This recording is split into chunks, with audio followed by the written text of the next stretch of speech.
morning my dear student. Today we will solve question number 5 and complete exercise 2.2. देखो आज क्या करेंगे हम क्वेश्चन सॉल्व करेंगे क्वेश्चन नंबर 5 एंड 6 7 क्वेश्चन है जिसमें एक्सरसाइज 2.2 में। तो टोटल हम लोग 5 6 7 3 क्वेश्चन को सॉल्व कर ये एक्सरसाइज फिनिश कर देंगे। Okay, and question number 5 is a taxi driver field his car petrol tank with 40 liters of petrol on Monday. The next day he filled the tank with 50 liters of petrol. If the petrol cost 44 rupees per liter, how much did he spend in all on petrol? Means देखो क्या है, कोई taxi driver है जिसने अपने petrol tank को, car के petrol tank को मंडे को फिल किया। कितने लीटर? मंडे को उसने फिल किया है 40 लीटर्स। ओके, अपने टैंक में उसने 40 लीटर्स पेट्रोल लिया है और नेक्स्ट डे ट्यूसडे को उसने लिया है कितना? 50 लीटर। मंडे को उसने परचेस किया है 40 लीटर एंड ट्यूसडे को नेक्स्ट डे 50 लीटर। और अगर जो पेट्रोल की कॉस्ट है वो 44 रुपये पर लीटर हो, 44 रुपये पर लीटर हो, तो आपको बताना है ये टोटल 2 डेज़ में उसने कितना खर्च किया उस पेट्रोल पे। तो फर्स्टली हम माइंड करते हैं या फाइंड करते हैं जो मंडे को उसने टोटल स्पेंड किया है पेट्रोल पे और फिर ट्यूसडे को, और दोनों ऐड कर देते हैं और देखते हैं क्या कोई आपकी प्रॉपर्टी लग कर जो इजीली इसको सॉल्व कर देती है क्या। तो सॉल्यूशन स्टार्ट करते हैं। Taxi driver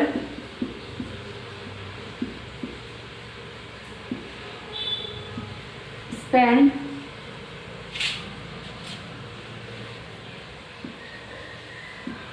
on Monday on petrol.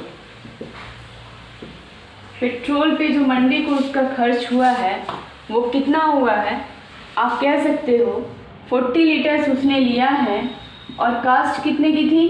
44 रुपये। 1 लीटर की कॉस्ट थी 44 और आपका उसने लिया 40 लीटर, तो टोटल कास्ट कितनी हो गई? 40 इंटू 44। एंड देखो इसी तरह taxi driver spend on next day on petrol. क्या होगा? नेक्स्ट डे उसने कितना लिया था? 50 लीटर लिया था। कास्ट कितनी थी? 44 रुपये। अभी देखो, अब टोटल कॉस्ट अगर फाइंड करनी हो तो क्या करना पड़ेगा? आपको ऐड करना, पहले ये मल्टीप्लाई नहीं करना। ठीक है, अब देखो 44 आ रहा है तो आप गेस कर सकते हो यहाँ पे डिस्ट्रीब्यूटिव प्रॉपर्टी अप्लाई होने जा रही है, तो कॉमन हो रहा है दोनों में कुछ, तो आप पहले ही मल्टीप्लाई करने की कोशिश नहीं करना। अभी देखो ही spend, therefore he spent in all on petrol. Total उसने पेट्रोल पे कितना स्पेंड किया है ये दोनों क्या करना पड़ेगा आपको? ऐड करना। 40 इंटू 44 प्लस 50 इंटू 44। अभी देखो क्या हो रहा है आपका? 44 कॉमन हो रहा है तो आप 44 को क्या करोगे? कॉमन ले लोगे। यहाँ पे डिस्ट्रीब्यूटिव प्रॉपर्टी अप्लाई हो रही है तो यहाँ पे आप 44 कॉमन ले लो, इनटू आप क्या करोगे? ये 40 प्लस 50। आपने लास्ट वीडियो देखा होगा और क्वेश्चन नंबर सॉल्व किया होगा तो आपको पता होगा ये डिस्ट्रीब्यूटिव प्रॉपर्टी ऐसे अप्लाई की जाती है। तो अब क्या हो जाएगा? 44 इंटू 40 प्लस 50 90। अब मल्टीप्लाई कर लीजिए, डायरेक्ट मल्टीप्लाई कर लीजिए तो 0 लास्ट में, तो 0 कर लेते हैं, फिर 9 से करते हैं। 9 4 जा 36, कैरी 3, 9 4 जा 36 and 3 13। Means total he spend on petrol 3960 रुपये और 3960 रुपये। अभी देखो नेक्स्ट क्वेश्चन भी इसी तरह है। ओके, बस उसमें क्या करना है आपको, वेंडर है वो जो मिल्क सप्लाई करता है वही 2 डेज़ में मिल्क सप्लाई करता है और जो कास्ट है वो 45 रुपये पर लीटर है। तो बिल्कुल सेम इसी तरह सॉल्व होने वाला है वो भी। तो क्वेश्चन नंबर 6 आप खुद ही सॉल्व करोगे। ओके बेटा, एक काम करो, आप लोग स्क्रीनशॉट ले लो और फिर इसको नोट कर लेना और सेम इसी तरह क्वेश्चन नंबर 6 सॉल्व करने की कोशिश करना। Okay, and the next question, question number 7 is match the following. आपको 3 स्टेटमेंट दिए हुए हैं, 3 नंबर कैलकुलेशन दिया हुआ है और उनके साथ 3 प्रॉपर्टी दी हुई है और आपको मैच करना है उन प्रॉपर्टी को। तो देखो फर्स्ट जो है, फर्स्ट कम्यूटेटिव अंडर मल्टीप्लिकेशन, ये प्रॉपर्टी ही जान लेते हैं, फिर देखेंगे इसमें से कौन सा ऑप्शन उसमें मैच करता है। तो हमने बताया था यू कैन ऐड और मल्टीप्लाई 2 और more than 2 whole numbers in any order. आप क्या कर सकते हो, 2 होल नंबर्स और मोर देन 2 नंबर्स, कितने भी 3, 4 जो भी, आप उनको किसी भी ऑर्डर में क्या कर सकते हो, ऐड कर सकते हो, किसी भी ऑर्डर में क्या कर सकते हो, मल्टीप्लाई कर सकते हो। तो यही प्रॉपर्टी जो है वो कम्यूटेटिव प्रॉपर्टी है, means whole numbers are closed under multiplication and addition. हमने बताया था जो होल नंबर्स होते हैं वो किसी भी ऑर्डर में उनको ऐड कर सकते हो और किसी भी ऑर्डर में मल्टीप्लाई कर सकते हो, बस किसी भी ऑर्डर में सबट्रैक्ट और डिवाइड नहीं कर सकते हो। ये हमने बताया था एग्जाम्पल के थ्रू, कई एग्जाम्पल भी लिए थे और उसमें बताया था। तो यही प्रॉपर्टी है कम्यूटेटिव प्रॉपर्टी।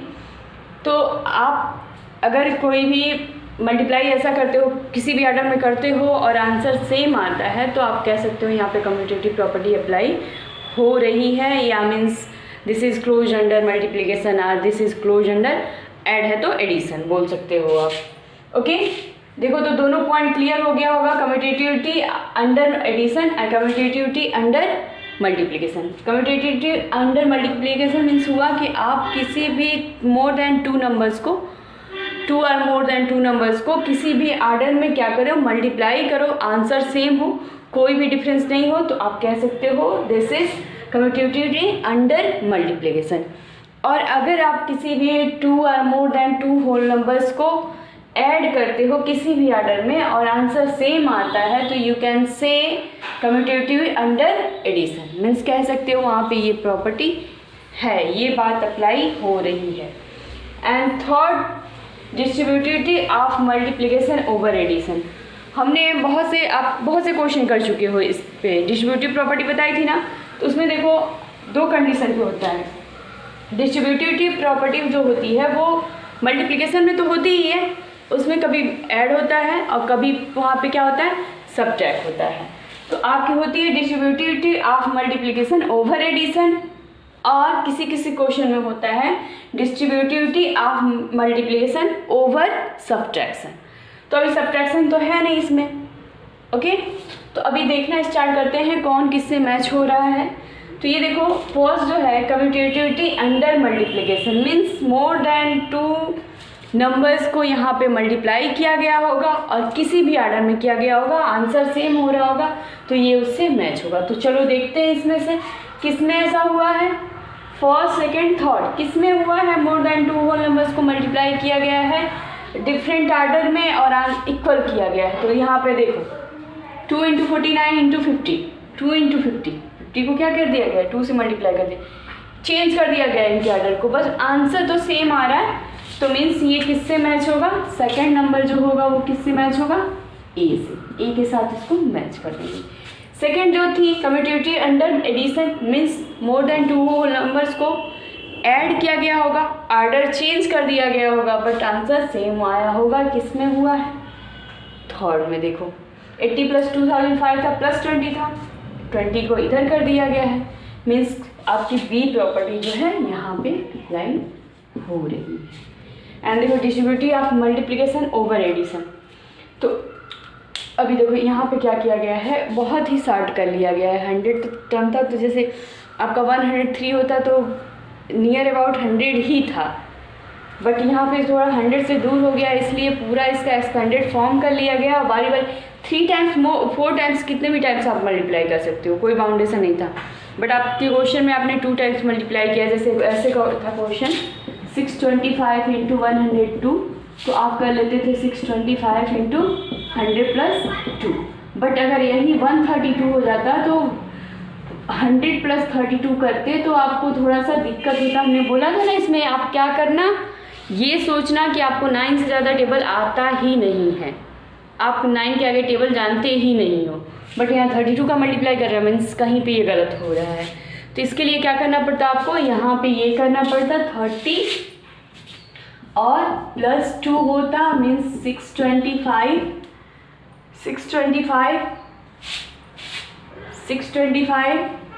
यहाँ पे नहीं दिखा आपको, यहाँ पे कर देते हैं। चलिए ये आपका सी से मैच होगा, यही बस है।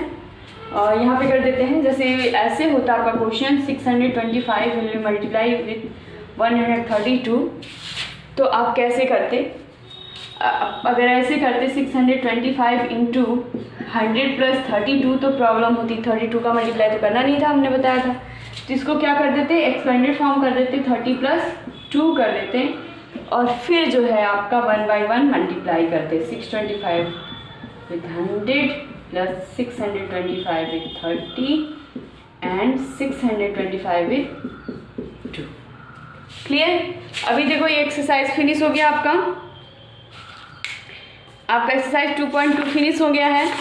और फिर हम एक्सरसाइज 2.3 के कुछ क्वेश्चन देख लेते हैं, ओरली ही देख लेते हैं।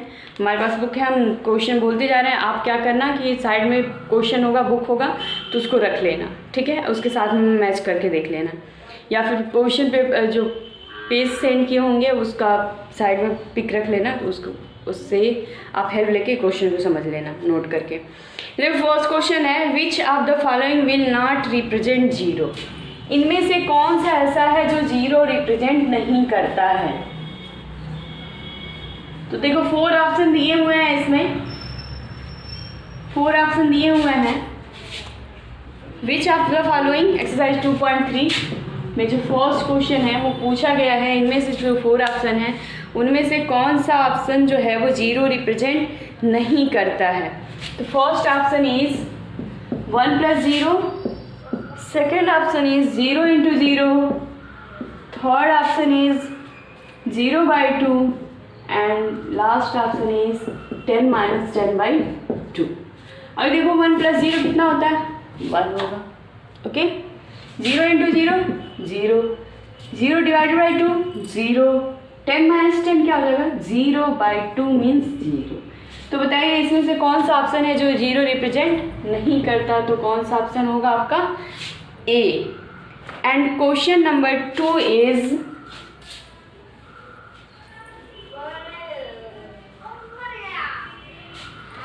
if the product of two whole numbers is 0, can we say that one or both of them will be 0? Justify through example। क्या करना है आपको, बोला गया है कि अगर 2 होल नंबर्स का प्रोडक्ट 0 आता है तो आपको ये बताना है कि उनमें से कोई 2 होल नंबर्स हैं, उनमें से कोई एक 0 होगा या फिर दोनों के दोनों क्या होंगे, 0 होंगे। एग्जाम्पल के थ्रू शो करना है।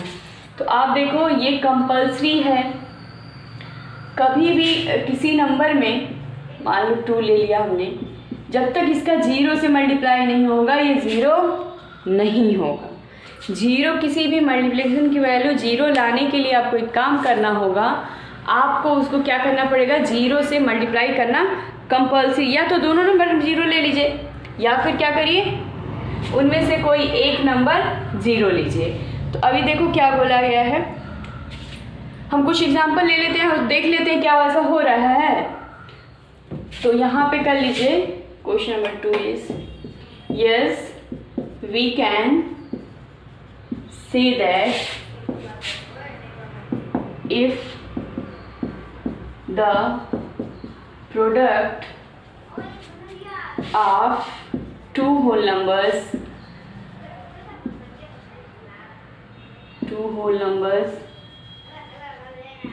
is 0, then it must be 1 or both of them will be 0। Means हम ये कह सकते हैं, हम ये जानते हैं कि अगर 2 होल नंबर्स का जो मल्टीप्लाई है वो अगर 0 आ रहा है तो उनमें से कोई वन होल नंबर जो है वो 0 होगा, या फिर दोनों के दोनों होल नंबर जो हैं वो 0 होंगे। ये बात हम जानते हैं और अभी हम प्रूफ करेंगे। कैसे प्रूफ करेंगे?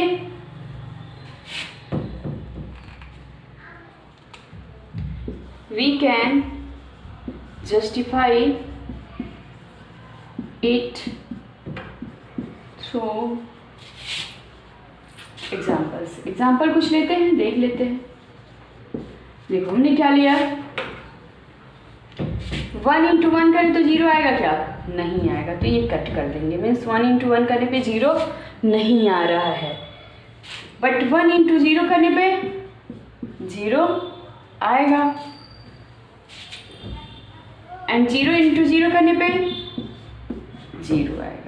बट कोई और भी एग्जांपल ले लो, बहुत से एग्जांपल ले सकते हो आप, जिससे ये दो कि भाई ये 2 टर्म्स ऐसे होंगे जिनमें वैल्यू 0 आने वाली है, अदर किसी भी कंडीशन में 0 आने वाला नहीं है। आप 1 के प्लेस पे कोई भी नंबर ले सकते हो, बट दूसरा जो है वो 0 ही होना चाहिए, या फिर दोनों के दोनों क्या होने चाहिए? 0 होना चाहिए। 1 एग्जाम्पल और ले सकते हो आप, 2 इंटू 1 ले लो, इज नॉट इक्वल 0। 2 इंटू 1 देखो 0 नहीं है, ये हमें दिखाना है ना कि 2 इंटू 1 कितना होता है, ये दिखाना है। इसकी क्वेश्चन की डिमांड यही है, तो इतना ही, यही आपका क्या हो जाएगा? आंसर हो जाएगा क्वेश्चन नंबर 2 का। ओके,